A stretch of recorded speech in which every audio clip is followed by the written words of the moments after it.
Bonjour tout le monde et bienvenue dans... vous êtes là, vous n'êtes pas ici, vous êtes là. Bonjour tout le monde et bienvenue dans ce coin lecture de septembre, dans lequel je vais vous parler de mes lectures de septembre. Le monde est magnifiquement fait. Mois de septembre, durant lequel j'ai lu 4 livres et vous allez voir, le bilan est plutôt positif et je suis content. On va surtout parler de bons trucs ce mois-ci. Il n'y a pas que du bon, il y a aussi un petit peu de retenue, on va dire. Dans l'ensemble, ça a été un bon mois, donc c'est très chouette. J'ai un peu modifié ma façon d'aborder le coin lecture, plutôt que de vous présenter les livres dans l'ordre dans lequel je les ai lus ce mois-ci, je vais les ranger par ordre de popularité. C'est-à-dire que je vais vous parler des livres les plus populaires en premier. Je vais vous donner mon avis sur des livres sur lesquels vous avez déjà lu des avis ou que vous avez déjà entendu parler.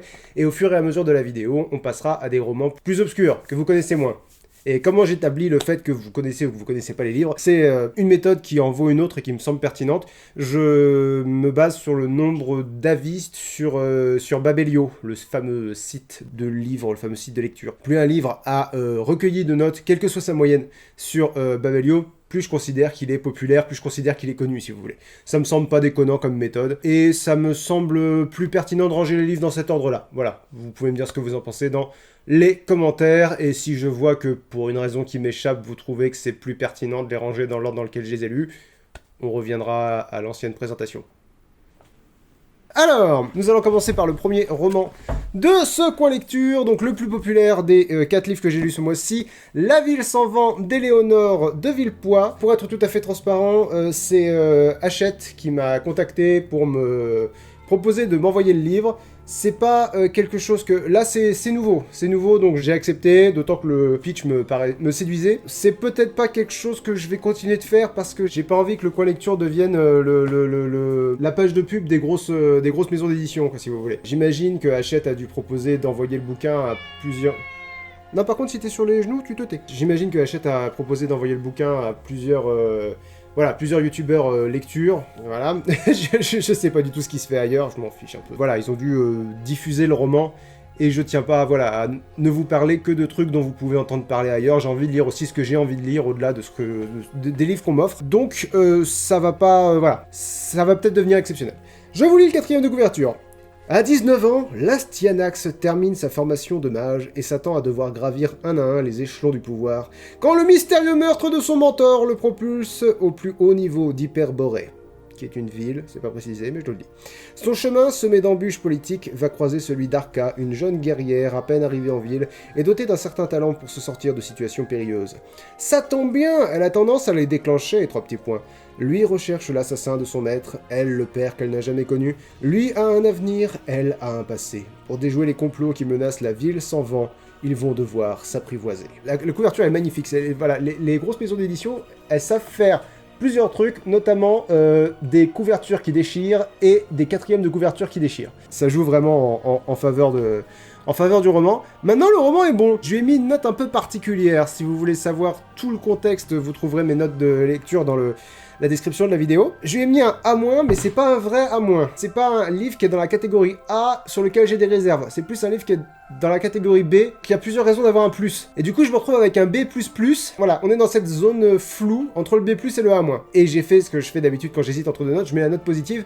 Mais pour moi, on est plus sur du vraiment très bon, plus que sur de l'excellent mais. Je sais pas si je suis clair, mais voilà, dans ma tête, c'est comme ça que j'envisage le roman. Il y a un décalage, si vous voulez, entre le fait que ce soit Hachette, l'une des plus grosses maisons d'édition de France, qui produisent le truc et qui me l'a envoyé. Il y a un côté très corporate, si vous voulez. Un côté promo, un côté publicitaire, un côté voilà. Et d'un autre côté, l'auteur, c'est son premier roman. Elle est jeune, elle est née en 91 apparemment, d'après Babelio. Et je sais plus où j'ai lu ça. Elle a été inspirée par Harry Potter, elle fait du Quidditch dans la vraie vie. Les remerciements débordent d'humanité. Il y a un côté voilà, le décalage est énorme entre le contexte dans lequel j'ai reçu le bouquin et le côté très publicitaire de Hachette, et le côté très humain, très terre-à-terre, très proche de mon univers, si vous voulez, de l'auteur. En lisant le bouquin, j'ai eu du mal à ne pas me dire que je lisais le roman de l'un d'entre vous, parce que si vous suivez le coin lecture depuis un moment, vous savez que je lis un roman de l'un d'entre vous, de l'un ou l'une d'entre vous, une fois par mois. Là, j'avais du mal à ne pas aborder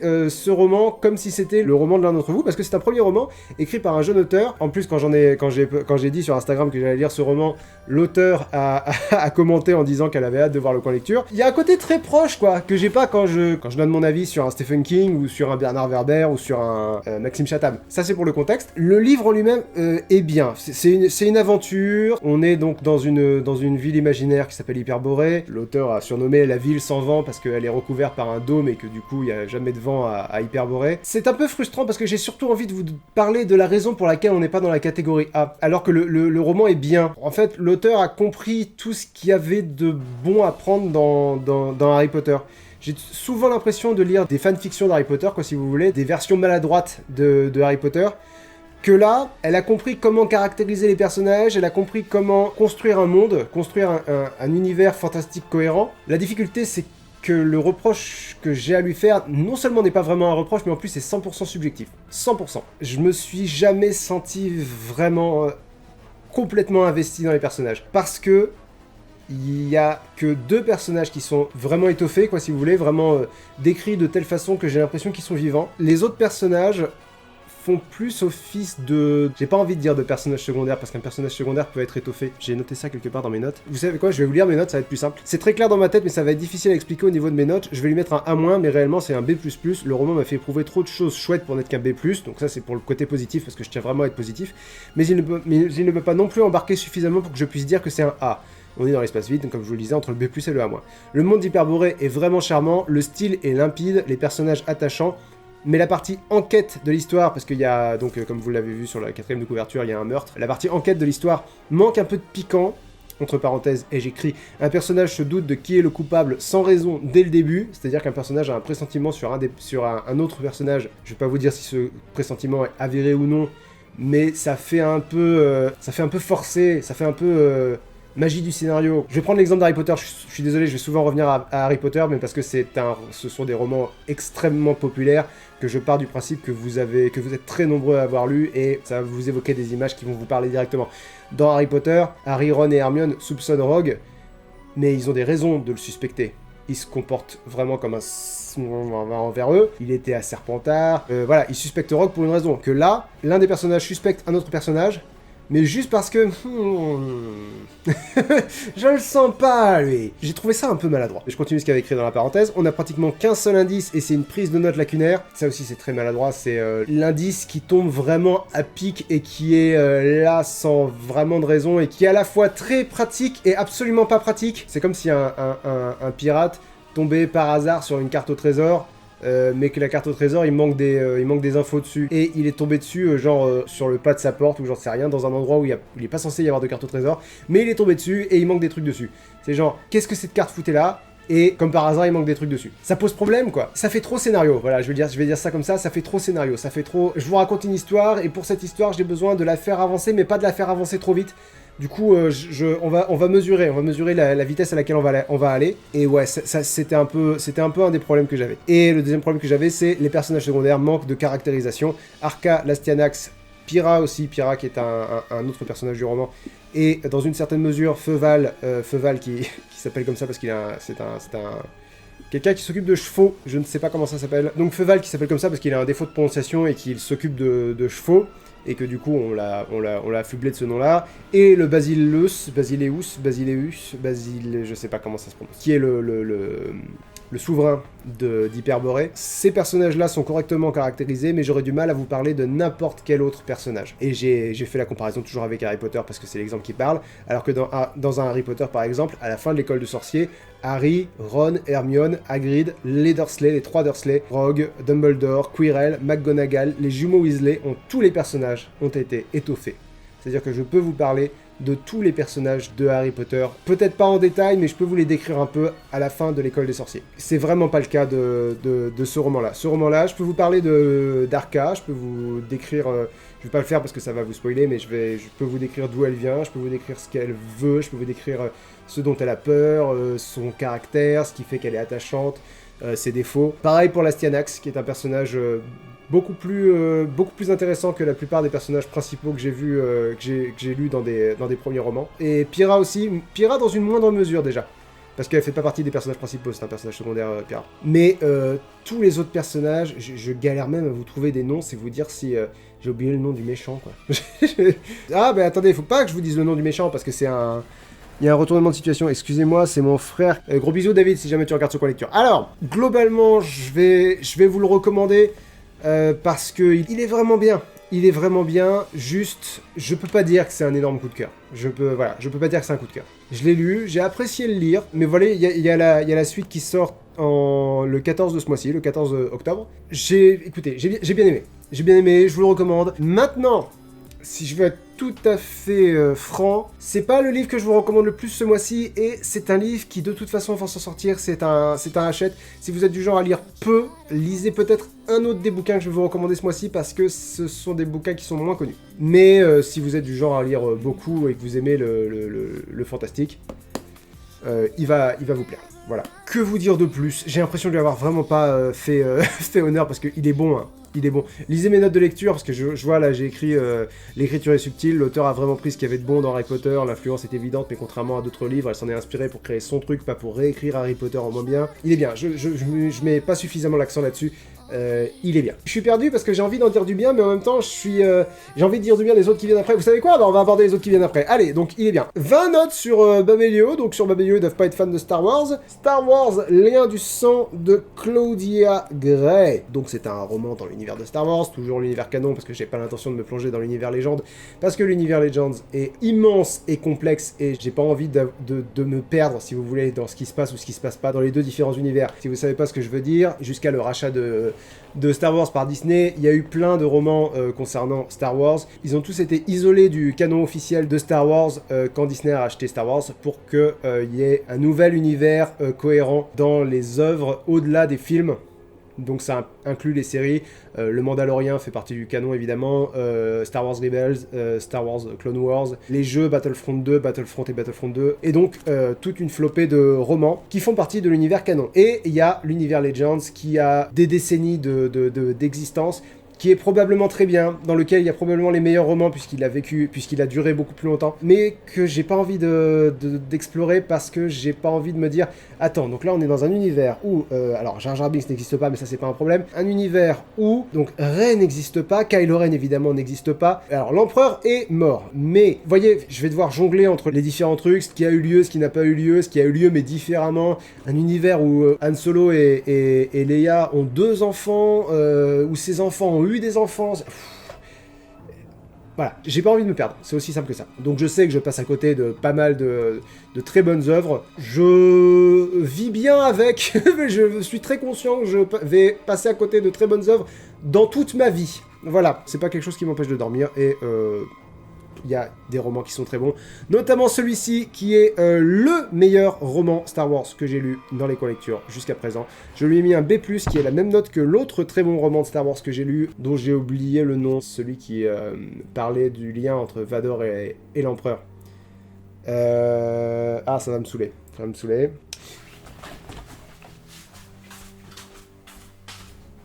Les Seigneurs des Sith. C'est ça le roman. Le roman, c'est Les Seigneurs des Sith. C'est ça le titre. Les Seigneurs des Sith. Voilà. Quatrième de couverture en 28. Donc 28, je vous rappelle que la chronologie Star Wars utilise pour en 0 la bataille de Yavin. Donc la fin de l'épisode 4. Donc en 28, ça se passe 28 ans après la fin de l'épisode 4. Quand la rébellion a défait l'Empire au-dessus d'Andorre, la princesse Leia a cru au début d'une paix durable. Mais après des décennies d'affrontements traîtres et de blocages partisans au sein du Sénat de la Nouvelle République, cet espoir n'est plus qu'un souvenir lointain. En fait, ça se passe juste avant l'épisode 7. Désespérés à l'idée de ne pas réussir à prendre les mesures nécessaires face aux menaces tant extérieures qu'intérieures, les sénateurs réclament l'élection d'un premier sénateur. Ils espèrent qu'un leader fort pourra unifier une galaxie divisée. C'est vrai que ça a très bien marché la dernière fois qu'ils ont eu un leader fort. Bref, Leia envisage avec méfiance la perspective d'un tel pouvoir politique aux mains d'une seule personne, Palpatine, même si cette personne devait être elle. Mais un nouvel ennemi est en passe de faire de ce chemin la seule option de la sénatrice. Il est vraiment très bien équilibré ce roman. C'est un roman qui parle à la fois de la princesse Leia, ou plutôt elle est plus vraiment princesse, donc de la sénatrice Leia. C'est difficile de vous en parler sans vous spoiler, mais ça donne beaucoup de réponses à des questions que les films auraient peut-être dû se poser concernant Leia. Genre par exemple, comment elle a réagi quand elle a appris qu'elle était la fille de Vador, ça aurait pu être sympa qu'on qu'on apprenne ça. D'autant que j'ai percuté en lisant le livre que Leia s'est toujours appelée Leia Organa, alors que Luke s'est jamais appelé Luke Lars, le nom de ses parents adoptifs. Lui s'est appelé Luke Skywalker. Pourquoi Leia n'est pas devenue Leia Skywalker? Bref, parce qu'elle a appris plus tard dans le... Bon, j'ai pas envie de débattre avec moi-même si vous voulez là-dessus. Il est très bien écrit dans le sens où les décisions politiques et les différents leviers de pouvoir sont à la fois logiques et inextricables. C'est pas du tout l'adjectif que j'ai envie d'utiliser, mais c'est celui qui m'est venu. C'est-à-dire que c'est logique qu'une partie de la galaxie veuille qu'il y ait un leader fort au sein de la galaxie plutôt que de laisser le pouvoir à des entités plus locales. Il y a les centristes d'un côté qui veulent donc que le pouvoir soit centré autour du Sénat et d'un grand sénateur, et les populistes qui veulent que le pouvoir soit plus éclaté pour limiter les pouvoirs laissés à une seule entité. Et elle se fait des ennemis et des alliés dans les deux camps. Et ce qui est très intéressant, c'est qu'il y a un personnage qui s'appelle Ransom Caster Faux, qui est un politicien centriste, donc du côté opposé à Leia, est très nuancé et très ambivalent parce qu'il est... c'est quelqu'un de bien, mais il collectionne les objets impériaux parce qu'il se dit que l'Empire avait ses bons côtés et il voue une haine profonde et viscérale envers l'Empereur et envers Palpatine et envers Dark Vador surtout, pour des raisons qui sont expliquées dans le livre. Mais sa haine est dirigée envers des personnes, pas envers un système politique. Du coup, il se dit, l'Empire aurait pu fonctionner avec des gens de bien à sa tête. Et Leia refuse d'entendre ça, et lui refuse qu'on refuse son point de vue. Le livre est vraiment construit autour de gens qui n'ont ni raison ni tort, qui ne sont ni mauvais ni bons. Et ces gens-là, à force de malentendus, à force de ne pas réussir à communiquer, ils vont favoriser l'avènement donc de ce qui est inévitable. C'est-à-dire que je vous ai dit que ce roman se passait juste avant l'épisode 7. Donc la République, vous savez ce qu'elle devient, et vous savez qui...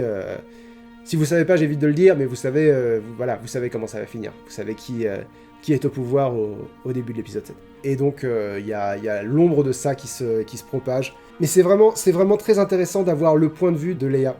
C'est vraiment très intéressant d'avoir son point de vue, de voir comment elle ressent les choses. Les personnages sont à ce point bien écrits qu'on devine les personnages du film sans aucun problème. C'est vraiment un peu le problème que j'avais avec l'épisode 7, un des problèmes que j'ai avec l'épisode 7, c'est que Han Solo n'est pas du tout écrit comme Han Solo, Leia n'est pas du tout écrit comme Leia, c'est vraiment juste Harrison Ford qui joue Harrison Ford, et Carrie Fisher, elle a pas cette espèce d'étincelle de vie, d'étincelle de malice à laquelle j'associe personnellement le personnage de Leia. Mais dans le roman, on comprend pourquoi. On comprend ce qui s'est passé, ce qui fait qu'elle a un peu perdu cette étincelle. Elle est devenue moins Leia, quoi. Parce qu'évidemment, du coup, ça parle de Ben Solo, leur fils, qui du coup ne s'appelle pas Ben Skywalker ni Ben Organa, mais Ben Solo. Ça parle de Luke aussi, évidemment. Et ce qu'on devine en sous-texte dans l'épisode 7, c'est-à-dire il s'est passé quelque chose entre l'épisode 6 et l'épisode 7 qui a très profondément marqué et d'une certaine façon détruit les personnages de Solo et Leia. Là-dedans, c'est beaucoup mieux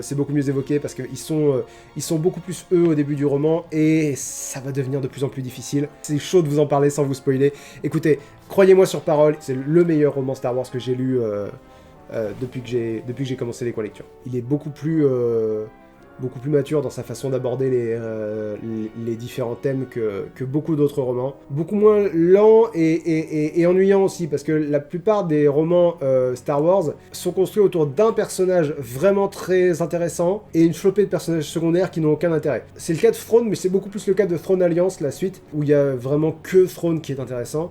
C'est également le cas de Tarkin, qui est vraiment construit autour du personnage de Tarkin. Là non, ça parle de Leia, mais elle est entourée de personnages intéressants et à qui il arrive des trucs avec lesquels tu ressens une connexion émotionnelle. Enfin, moi j'ai ressenti en tout cas une connexion émotionnelle. J'ai vraiment beaucoup aimé ce roman.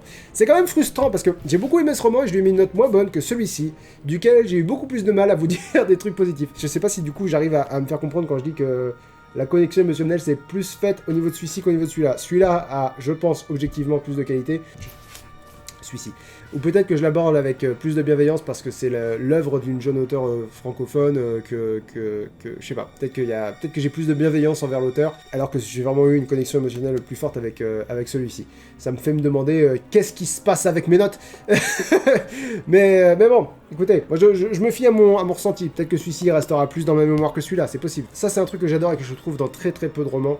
C'est à la fin, on se rend compte que le roman était à propos de quelque chose qu'on n'avait pas vu venir. C'est genre, on en a parlé, ça avait l'air d'être un sujet secondaire, mais un sujet secondaire important, quoi, si vous voulez. Je peux pas être plus précis, je suis désolé, j'ai vraiment pas envie de vous le spoiler. Et on se rend compte que ce sujet secondaire était finalement la clé de l'évolution du personnage, et que tout ce qui est important était en fait un MacGuffin pour avancer le scénario et faire en sorte que le personnage se rende compte ou accepte quelque chose. Non, franchement, très chaude recommandation. Si vous aimez l'univers de Star Wars et que vous aimez les romans Star Wars, et que vous êtes du genre à penser qu'il n'y a pas de bons romans dans l'univers canon, lisez celui-là, il est vraiment bon. On va passer au troisième roman, qui est le roman de l'une d'entre vous. Alors ça va peut-être vous paraître surprenant que on ne finisse pas par le roman de l'une d'entre vous, parce que je vous ai dit que j'allais traiter des romans dans l'ordre de popularité, donc vous pouvez s'attendre à ce que voilà, l'un des romans que vous m'avez envoyé soit à la fin de la liste. Il y a une très bonne raison pour laquelle celui-ci est avant-dernier et que l'autre est, j'allais dire, encore moins populaire. Encore moins connu en tout cas. Donc ce roman-ci, Loup Rouge, tome 1, l'éveil de l'alpha. J'adore les tomes 1. Je lui ai mis C+. Voilà, on va commencer par là. Et en fait, j'ai mis un moment à comprendre ce qu'était le roman. J'ai pris énormément de notes, non de petits bonhommes. J'ai vraiment pris beaucoup de notes. Vous pouvez retrouver mes notes dans la description de la vidéo. Je vais revenir sur quelques-unes d'entre elles, je pense. En fait, c'est un roman jeunesse et j'ai mis un moment à m'en rendre compte. Au départ, je pensais que c'était pauvre, que c'était simple, mais en fait, je pense que c'est voulu. Je pense que c'est étudié. Je vous lis le 4e de couverture. Au cœur de la jungle inextricable d'une planète éloignée se trouve l'école d'art guerrier. Dès l'âge de 4 ans, les enfants sont formés à combattre et à survivre dans l'enfer vert, jusqu'au jour où des créatures terrifiantes sorties de nulle part font disparaître les élèves les uns après les autres. Erika, une combattante de 15 ans, curieuse et têtue, est persuadée qu'elles sont plus que de simples animaux et va tout faire pour le prouver. Et ensuite, il y a un extrait du roman. Devant moi, comme dans un cauchemar, se dresse le loup rouge. Je croise son regard brun tandis que les battements de mon cœur accélèrent frénétiquement. Le monstre décèle ses mâchoires et décolle de la fange fondant sur moi. Je prends mes jambes à mon cou. Mes chaussures s'enfoncent dans le sol, glissent sur des troncs morts, butent contre des pierres masquées, mais je détale avec toute l'énergie que mon corps sous-nourri détient encore. L'image du loup reste gravée sur mes rétines comme le spectre d'un démon.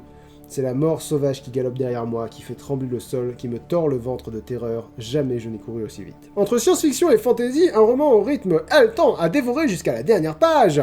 J'aime beaucoup le concept de la... Je vais vous parler de la maison d'édition, ce que je fais pas souvent, ce que j'ai commencé à faire le mois dernier, que j'ai eu l'intention de faire quand ça me parle. Alors l'éditeur c'est Psyché, j'imagine que ça se prononce comme ça. Et c'est une maison d'édition qui fait un peu collectif d'artistes. C'est quelque chose auquel je suis assez sensible. Voilà, Psyché Édition, auteur et illustrateur. Je vais sur l'onglet auteur et illustrateur du site.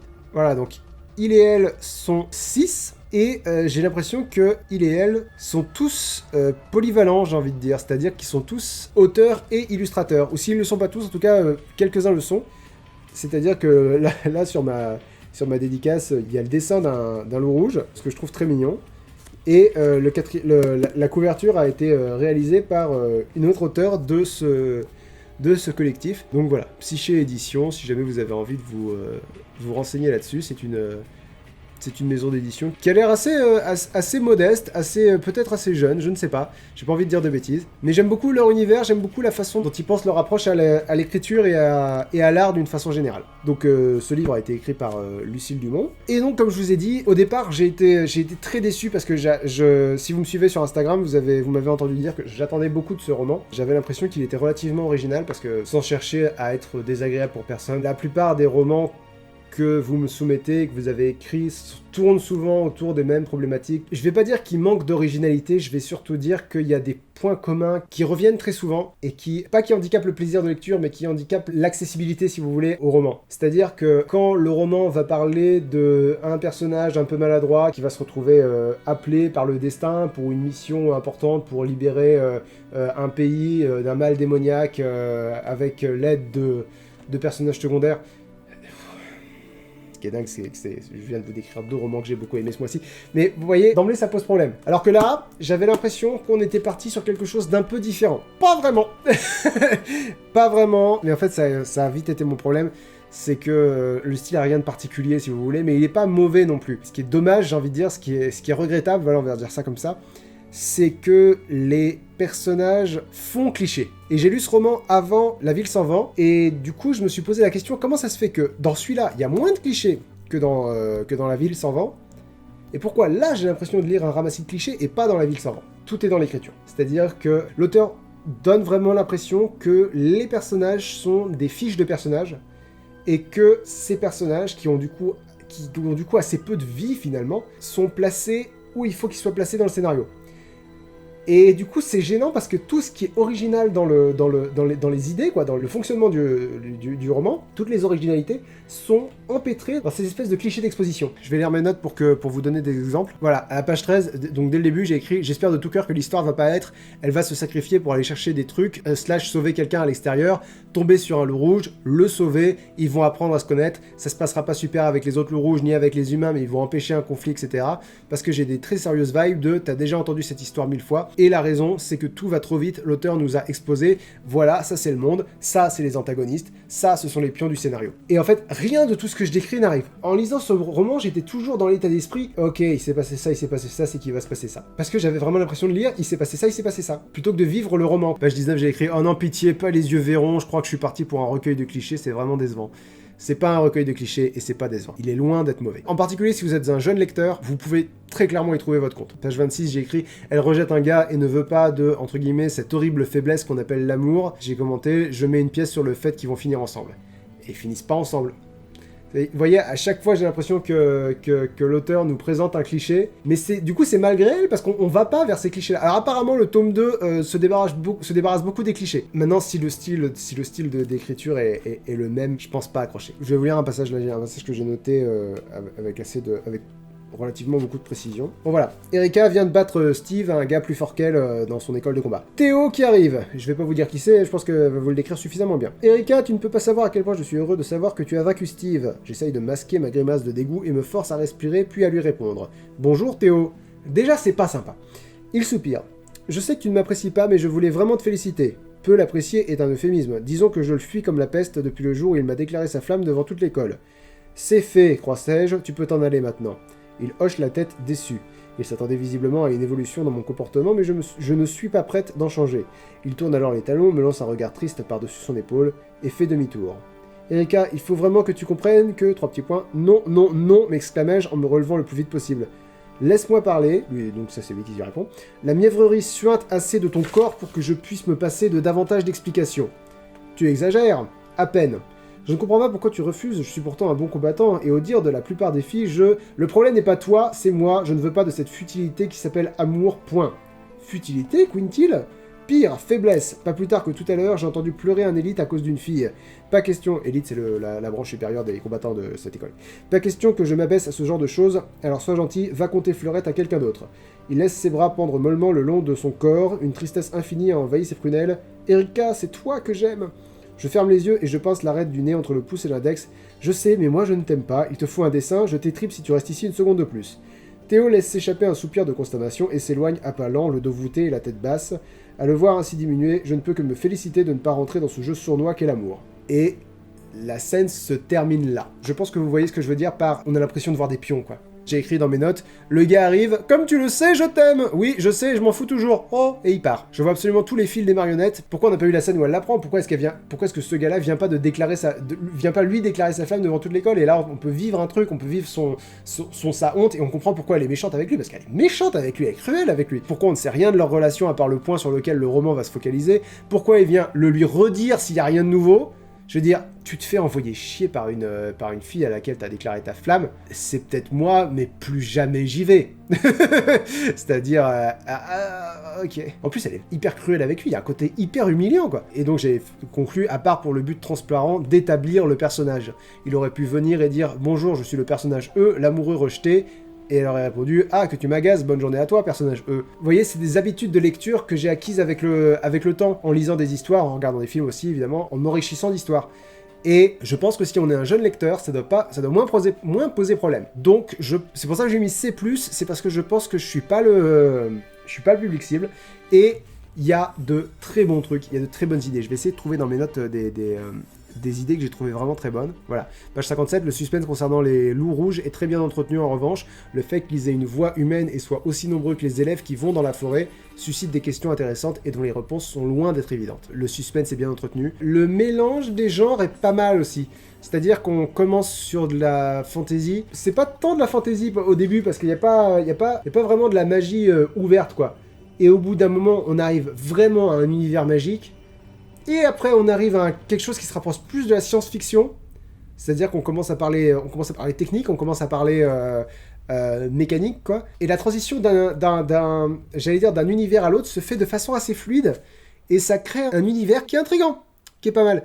Ah oui, alors ça c'est un des défauts du livre. Le directeur s'appelle... alors le directeur au départ, il s'appelle Sandragon, et au bout d'un moment, on apprend son vrai prénom, et son vrai prénom est ridicule, et pendant tout le roman, il y a des personnages qui l'appellent par son prénom. C'est un peu comme si Dumbledore s'était appelé Petit Cochon Dumbledore, et qu'après, les autres personnages l'appellent Petit Cochon, quoi. Ça aurait diminué le personnage de Dumbledore, je pense. Et le grand méchant, il a une caractéristique physique qui fait que la protagoniste lui donne un surnom qu'il va utiliser tout le temps. C'est comme si pendant toute la saga, Harry Potter avait surnommé Voldemort Tronche de patate, par exemple. Ça diminue les personnages que t'as pas envie de diminuer. Le directeur de l'école, qui est une figure importante de ton roman, et le gros antagoniste, t'as pas envie de les diminuer, il faut surtout pas faire ça. Parce que sinon, j'allais dire, tu te retrouves dans les Goonies, ou dans Peter et Elliot le Dragon, où les méchants sont plus... ils sont vraiment méchants, mais ils sont un peu pathétiques aussi. C'est un défaut. Mais je voulais vous parler des bonnes idées. Oui, alors c'est une toute petite très bonne idée, mais c'est une très bonne idée quand même. J'ai écrit, ça fait plaisir de voir des néologismes qui fonctionnent, parce que vous m'avez entendu plusieurs fois dans cette émission parler des néologismes et dire c'est maladroit, ça mélange du latin et du grec, ce genre de truc. Et là on a des luxifongum, je sais pas comment on prononce, des champignons qui font de la lumière, et comme c'est une école de chimistes, ils utilisent un nom latin, et c'est logique. Alors techniquement, parce que je suis insupportable, j'ai écrit techniquement, Lucifungus aurait été meilleur, parce qu'ils font de la lumière, donc il faut utiliser le génitif, je crois. Fungus se termine par ous au nominatif singulier, donc ça aurait été mieux de parler de Lucifungus. Et moi, j'aurais carrément poussé jusqu'à Lucifonge, parce que vu que c'est un terme qu'ils utilisent relativement régulièrement, on peut penser qu'ils auraient francisé le truc. Et l'idée même de champignons de lumière, c'est brillant, parce qu'ils sont dans un tunnel, donc avec ces fameux champignons, et les champignons changent de couleur en fonction de la fréquence sonore. Et du coup, t'imagines quand ils marchent très doucement, les champignons brillent à peine, et quand il y a quelque chose qui grogne au fond de la grotte, parce que c'est ce qui finit par arriver, quand il y a quelque chose qui grogne au fond de la grotte, les champignons deviennent rouges, et tu te dis, wow, ce serait un film, ce serait brillant. Et ça reste une très bonne idée de roman. Il y a de très bonnes idées dans ce roman. Maintenant, il y a des défauts qui sont surtout dus au fait que je pense que ça s'adresse plutôt à des lecteurs jeunes. Donc, je vais le recommander relativement chaudement aux jeunes lecteurs. Et aux lecteurs plus aguerris, j'ai envie de dire, laissez-vous tenter, ça peut vous plaire. Il y a beaucoup de très bonnes critiques sur Babelio, donc ça peut vous plaire. J'ai conclu dans mes notes, c'est loin d'être aussi mauvais que mes notes le laissent prétendre, il y a quelque chose d'indicible mais d'important, on veut retourner à la lecture, on rentre dans l'histoire. Le monde n'est pas très développé, les personnages sont caricaturaux et juvéniles, ça c'est vrai c'est un peu le problème, c'est que tous les personnages sont un peu écrits comme des adolescents. L'auteur n'a pas le recul, si vous voulez, pour écrire correctement des personnages adultes. Bref, les personnages sont caricaturaux et juvéniles, il pleut des clichés, c'est-à-dire qu'on a l'impression qu'on a affaire à des clichés. C'est pas vraiment le cas, mais on a cette impression. Mais c'est écrit avec fluidité le plus souvent, et il y a quelques bonnes idées d'histoire. Ça aurait mérité un peu plus de rigueur sur le style et une meilleure caractérisation des personnages, mais c'est loin d'être mauvais. Voilà. Franchement, c'est loin d'être mauvais, c'est une bonne conclusion. Si, voilà, ça c'est un truc que j'ai beaucoup aimé. Les armes, vu que c'est une école de combat, ils utilisent beaucoup d'armes. Les armes portent des noms d'animaux. Je trouve ça à la fois assez original et assez cool. Un dessin des armes avec leur nom... avec leur nom écrit à côté. J'aime beaucoup l'ambiance de l'édition de ce roman. Écoutez, de toute façon, je vous le recommande. Voyez si ça peut vous plaire. Moi, je regrette pas de l'avoir lu. Je vais peut-être même me lancer tenter par la suite un de ces quatre. Parce qu'il peut arriver que je lise pour le plaisir la suite de l'un de vos romans. Comme je vous le prouve avec Les Enfants d'Aliel, tome 2, Le Cheval de Feu. Vous le savez, je vous ai déjà parlé des Enfants d'Aliel. Dans quel coin lecture je vous en ai parlé? Je vais chercher ça très vite fait sur ma chaîne. Le coin lecture 6, ça fait un petit moment. Dans le coin lecture 6, je découvrais l'univers de Sarah Schneider, l'auteur des Enfants d'Aliel. Et je me souviens lui avoir mis A-, et parce que, pour plein de raisons, allez voir la vidéo pour avoir le détail de ces raisons. J'ai mis un moment avant de me lancer dans la suite parce que j'aime pas rester enfermé dans un univers, si vous voulez, j'aime bien découvrir d'autres trucs. Mais là, j'avais envie d'un roman qui soit un peu réconfortant, quoi, si vous voulez, qui soit pas... J'avais pas envie de lire un truc d'horreur ou un truc fantastique dur ou un truc ou un gros classique de la littérature. Bref, ce que l'auteur avait établi dans le premier tome convenait parfaitement à ce que j'avais envie de lire à ce moment-là. Je vais vous lire le 4e de couverture. Je vais pas vous décrire tous les termes qui viennent du premier livre. Je pourrais, mais c'est un tome 2. Je vais pas partir du principe que vous avez lu le tome 1, je vais pas vous spoiler le tome 2, je vais pas vous spoiler le tome 1, mais je vais pas prendre le temps de tout vous décrire, parce que sinon on y est encore demain. Les Synalions se croient à l'abri au sein de la horde des vents levés, chez les éleveurs de chevaux. Mais Orga, l'antagoniste du tome 1, veille et les feux de camp pourraient bientôt éclairer une autre danse que celle de la cérémonie du cheval de feu. Des guerriers d'Urnak tournent leurs armes contre leur propre peuple. La quête du dernier Synalion prend l'allure d'un galop effréné et le tumulte des émotions chahute la fragile cohésion du groupe. Si Irika s'embrase, Carson s'efface, Nouak se disperse et Lila fait face à des décisions qui bouleversent ses principes. Qui d'autre qu'elle, parmi ses coéquipiers, le mercenaire Vionel ou son frère Jazz, en fera les frais. J'avais mis un A- au premier tome, celui-ci c'est un A. Je vais lire ce que j'ai noté, j'ai écrit 2 gros paragraphes au début de mes notes. Parlant de caractérisation efficace, j'ai pas relu le tome 1 depuis des mois que je l'ai terminé, et d'emblée je retrouve la connexion avec les personnages.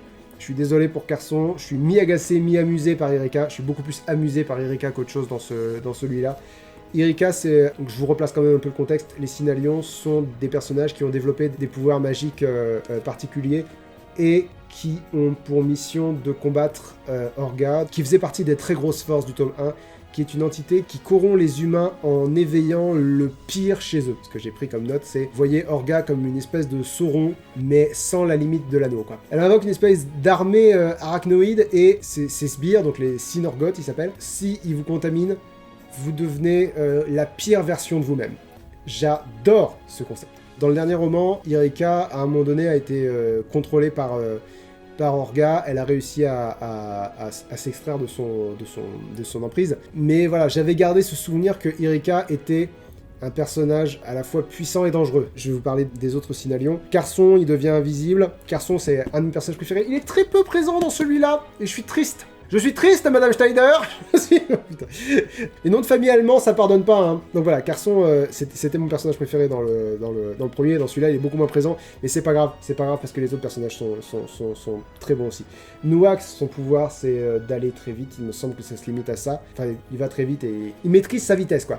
C'est-à-dire qu'il se contente pas d'aller très vite en courant, il va très vite il va très vite. Nouak, qui est un nouveau personnage, qui est un nouveau personnage, on le découvre je crois à la fin du tome 1, et du coup on apprend à le connaître dans le tome 2, mais dès le début on est en empathie avec lui. Et Lila, son pouvoir c'est qu'elle maîtrise la terre et les plantes, on va dire ça comme ça. C'est des pouvoirs qui sont relativement vagues, qui sont pas très clairement établis, et donc ils sont à la recherche du dernier Synalion, donc le dernier d'entre eux à avoir des pouvoirs. Au début du roman ils savent pas où il est, mais ils savent qu'il faut qu'ils se rassemblent pour pouvoir affronter Orga de façon efficace.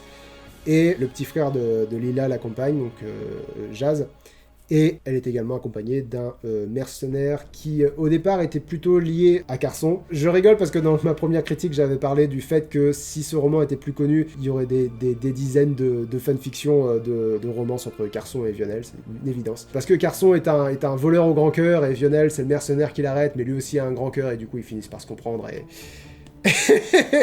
et vous le voyez le potentiel. Bon bref, c'est pas du tout mon délire, mais je sais que c'est le délire de plein de gens. Bref, d'ailleurs Vionel est un peu développé dans celui-là. Il commence à laisser un peu tomber l'armure rigide du mercenaire froid et dur. Irika est beaucoup plus drôle dans celui-là. Elle joue beaucoup plus le rôle de comic relief, c'est-à-dire que elle est insupportable, elle est très très dure pour d'excellentes raisons. C'est la force de ce roman, c'est que j'ai absolument pas oublié d'où vient Irika. Alors que ça fait 7 mois, 8 mois, peut-être un an que j'ai pas lu le premier tome. Donc voilà, je me rappelle pourquoi Irika est comme ça, mais du coup, là, elle est dure, mais elle est dure avec des personnages qui sont un peu ridicules avec elle, et du coup, ça fonctionne très bien. Le personnage d'Irika est vraiment drôle dans celui-là. Nouak et Jazz occupent tous les deux cette espèce de place du personnage innocent et plein d'entrain, plein de dynamisme dans une situation qui est pas évidente. et du coup ils font sourire aussi. J'ai ri à un moment donné dans la lecture du bouquin, et c'est rarissime que je ris en lisant un livre. Je vais souffler du nez, je vais sourire, mais je vais pas rire. Là, il y a une réplique qui m'a vraiment fait rire. J'ai pas fini de lire mes notes. La grosse force de ce livre et du tome précédent, c'est que je n'ai pas l'impression que ça soit travaillé, entre guillemets, à la fois en termes de style et d'histoire. C'est très maladroit, donc je vais préciser très vite. Ça sonne pas comme un compliment, mais c'en est un. J'ai l'impression que l'auteur improvise tout ce qui arrive aux personnages, mais pas comme si le scénario s'imposait à eux. Parfois, ça donne un peu l'impression qu'on s'ennuie, mais vraiment, c'est un ennui confortable avec des personnages attendrissants qu'on comprend et qu'on accompagne. L'analogie qui me vient, c'est comme une maman qui te raconte une histoire. Il y a un côté très familial, très chaleureux, à des années-lumière d'un Horde du Contrevent. En fait, elle a un style vraiment très élégant, elle écrit bien, elle écrit vraiment bien. T'as l'impression que ça lui vient naturellement, t'as pas l'impression que la Horde du Contrevent, dont je parlais le mois dernier, tu sens que ça a été fabriqué, quoi. Tu sens que le gars, il a pensé sa phrase, tu sens que ce mot-là, il était à cette place-là parce que c'est là qu'il est à la meilleure place. La Horde du Contrevent est nettement mieux écrit que ce roman-là. Mais La Horde du Contrevent fait aussi nettement plus artificiel à défaut d'un meilleur terme. Mais artificiel, c'est normal, je veux dire...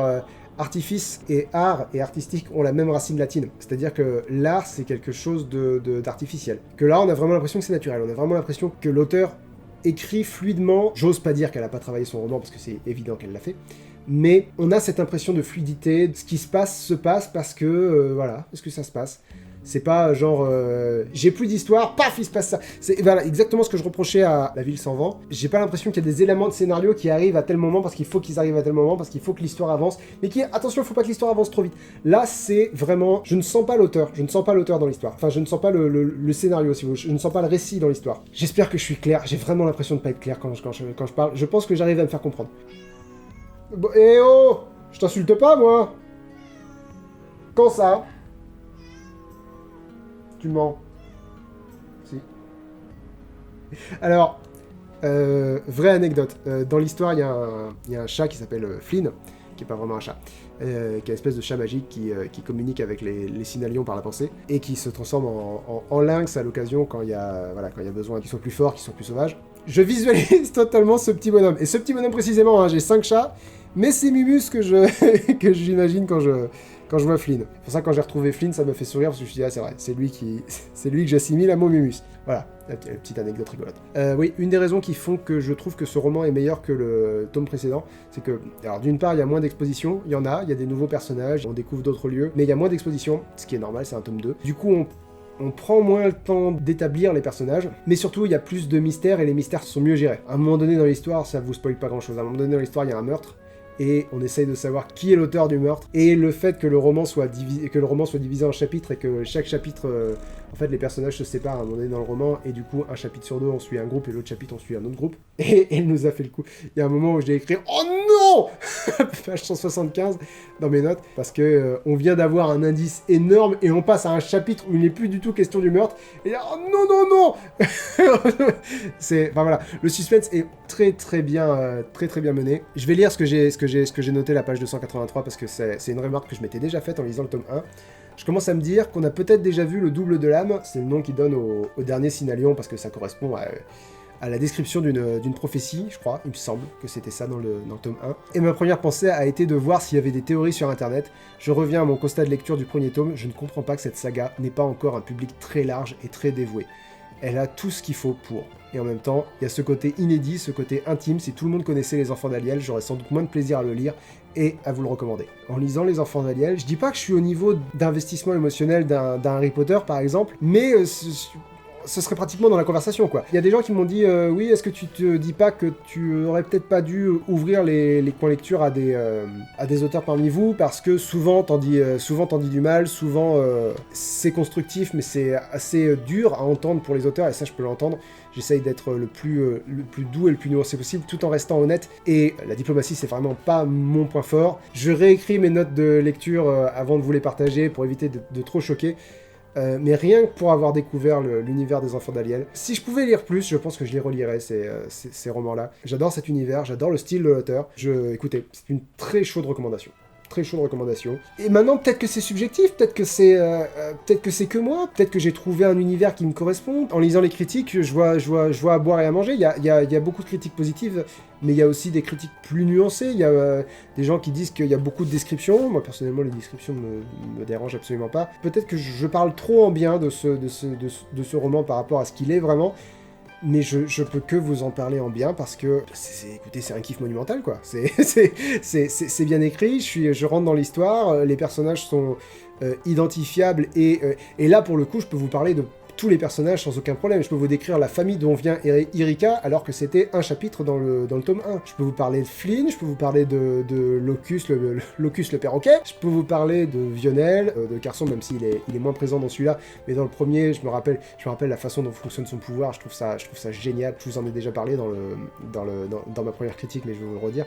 Carson, il a un pouvoir d'invisibilité, et c'est quelqu'un qui est naturellement discret. De la même façon que Lila a naturellement la main verte, et du coup, elle a le pouvoir du terrain. Erika, c'est quelqu'un qui a le sang chaud, on va dire ça comme ça, pour le coup, l'expression est bien trouvée, et elle a le pouvoir du feu. Nouak, son esprit va très vite d'un sujet à l'autre sans s'arrêter, il a le pouvoir il va super vite. Voilà, et donc, Carson, son truc, c'est il passe inaperçu, personne ne le remarque, et il souffre vraiment de ça. Il souffre vraiment de ça parce qu'il aimerait être reconnu, il aimerait être... je dis pas qu'il aimerait être un héros, mais il aimerait sortir du lot, quoi. Et pour pouvoir devenir invisible, il faut qu'il assume de faire complètement partie du décor, et ça lui coûte. À chaque fois qu'il devient invisible, ça lui coûte. Je trouve ça génial. Je trouve ça génial. Il y a beaucoup de très bonnes idées, et en plus c'est bien écrit, et en plus c'est dans un univers qui fonctionne, et en plus c'est drôle. Et il y a autre chose dont je vous ai pas parlé, c'est que la force de cet univers-là, c'est que pendant tout le truc, on va être dans un espèce d'univers, j'ai envie de dire à la Disney, mais c'est pas vraiment à la Disney, c'est un univers familial, un univers... Il y a des enjeux importants, mais des enjeux importants qui sont importants pour les personnages, mais qui sont pas graves, quoi, si vous voulez. Il y a des amitiés qui se font et qui se défont, des histoires de confiance qui marchent ou qui marchent pas, des amours naissants aussi, parce que la plupart des personnages sont adolescents ou des jeunes adultes. Voilà, il y a beaucoup de petits trucs, il y a une histoire d'amour fraternel aussi entre Lila et Jazz. Donc voilà, on est sur des trucs légers et familiaux et chaleureux, et je vais lire ce que j'ai écrit, et d'un coup quelqu'un a le crâne broyé, ou un personnage va dire quelque chose d'odieux, genre crève, sale chienne, ou quelqu'un va se faire violer ou défigurer. T'as l'impression d'être dans Merlin l'Enchanteur, ou dans Harry Potter, j'ai écrit, et surprise, il y a du trône de fer qui débarque. Pas à ce point-là. On rentre jamais dans la catégorie Game of Thrones, mais d'un coup, il y a la réalité très dure et très froide d'une menace très tangible, qui débarque au moment où tu te dis « Oh, c'est mignon, bordel !» Et c'est vraiment une des forces de ce roman. J'ai hâte de lire le tome 3. Est-ce que je vous raconte ça maintenant, ou est-ce que je vous raconte ça quand je vous... Allez, je vous raconte ça maintenant. L'auteur, donc Sarah Schneider, m'a envoyé le tome 3 avec des chocolats suisses vegan. Donc elle a essayé de me soudoyer. Et ça, c'est pas bien, mais...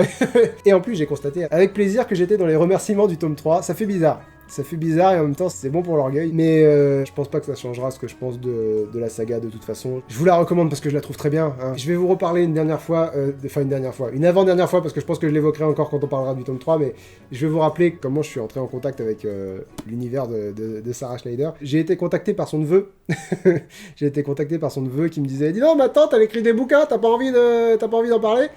Et je lui avais répondu, écoute, déjà c'est dur de recevoir mes critiques parce que généralement elles sont pas bonnes quand c'est toi qui me les demandes. Alors si ta tante veut avoir mon avis sur son roman, il faut que ce soit elle qui me contacte, il faut que ce soit elle qui m'envoie son bouquin. Et donc elle l'a fait, et elle a bien fait parce que j'adore, et j'ai vraiment hâte de lire le tome 3. En résumé, donc le premier, La Ville sans vent, il est bien, voilà, c'est une bonne aventure, avec des protagonistes en tout cas attachants, dans un univers cohérent, il est bien. Maintenant, c'est pas ma grosse recommandation du mois, quoi, si vous voulez. Mais il est bien. Notamment, il y a un retournement de situation dedans dont je vais pas parler, qui est suffisamment choquant pour justifier, si vous voulez, l'investissement émotionnel que vous mettrez dedans. Il vaut le coup, voilà, je vous le recommande. Ensuite, Star Wars, il y a du sang, je vous le recommande également. Le meilleur roman Star Wars que j'ai lu depuis que j'ai repris les colectures. Si vous avez envie de développer le personnage de Leia, si vous avez envie d'avoir plus de contexte pour le film Le Réveil de la Force, donc le 7, le 7e film de la saga Star Wars, ou si vous avez envie de découvrir la littérature canon des romans Star Wars, celui-ci est vraiment très très bon. Pas très très bon, il est bon. Il est une très bonne lecture. Voilà. Je sais pas. Je me perds dans mes avis. J'ai l'impression que je suis trop positif là. Ah là là, le mois prochain, faut que je lise un livre de merde. J'ai failli rebondir sur quelque chose. J'ai failli rebondir sur une des lectures que j'ai l'intention de faire le mois prochain. Je vais vous en parler à la fin. Loup Rouge, tome 1, l'éveil de l'alpha. Je vous le conseille en particulier si vous êtes jeune, genre si vous êtes ado ou jeune adulte, je pense que vous rentrerez plus facilement dans ce genre de roman. Personnellement, je vais peut-être me laisser tenter par le tome 2, étant donné que j'ai lu que l'auteur se libérait un peu des clichés dans le tome 2, donc il n'est pas exclu que je lise le tome 2 un jour. Mais en tout cas, je regrette pas d'avoir lu ce tome 1. L'univers est vraiment sympa, je vous le recommande. Mais si je ne devais vous recommander qu'un seul livre ce mois-ci, qu'une seule saga ce mois-ci, ce serait Les Enfants d'Aliel, dont je vous recommandais déjà le tome 1 il y a quelques mois. Le tome 2 est meilleur. Le tome 2 est meilleur, il y a plus de suspense, plus de mystère, moins de longueur, mais ce sont des longueurs confortables qui nous font rentrer dans l'univers des personnages, dans l'univers des Terres Franches. Donc là où a lieu le roman. Donc c'était une chaude recommandation, et c'est encore plus, une recommandation encore plus chaude, dirons-nous, pour le coin lecture du mois de septembre. Je crois que c'est comme ça que je voulais finir ma phrase. Des fois, je me laisse surprendre par moi-même. Merci à tous d'avoir regardé cette vidéo. Le coin lecture d'octobre, j'ai envie de faire un truc. J'ai envie de lire surtout des romans d'horreur et des thrillers psychologiques. Et ça tombe plutôt bien, puisque un très bon ami à moi que vous connaissez a sorti un roman que j'ai très envie de découvrir. L'ultime expérience, ça s'appelle. Je compte le lire là durant le mois d'octobre. C'est là-dessus que je comptais rebondir tout à l'heure quand je disais que je comptais lire un roman de merde durant le mois d'octobre. Je vais dire, ah bah ça tombe bien, Bruce Benamran a sorti un livre. Je pense qu'il va être très bon. Je pense qu'il va être très bon parce que Bruce a tendance à s'appliquer beaucoup dans tout ce qu'il fait, donc ça aurait été une petite pique amicale. Je suis assez confiant sur le fait qu'il va être bon. Mais si vous voulez savoir quel livre je vais lire ce mois-ci, je vous invite à me suivre sur Instagram pour avoir tout le détail. Ça va être des Stephen King, des Maxime Chatham et donc du Bruce Benamran le mois prochain.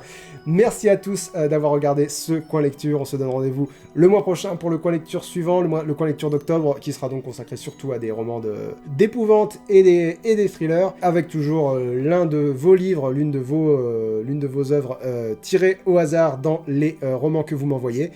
N'oubliez pas de mettre un pouce bleu en partant, n'oubliez pas de laisser un commentaire pour me dire ce que vous pensez de cette émission, ça fait toujours plaisir parce que généralement les retours sont relativement positifs et ça c'est chouette.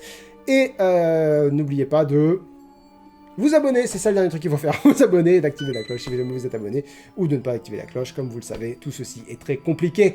Bonne fin de journée. Bonne fin de journée à tous et à la prochaine. Ciao.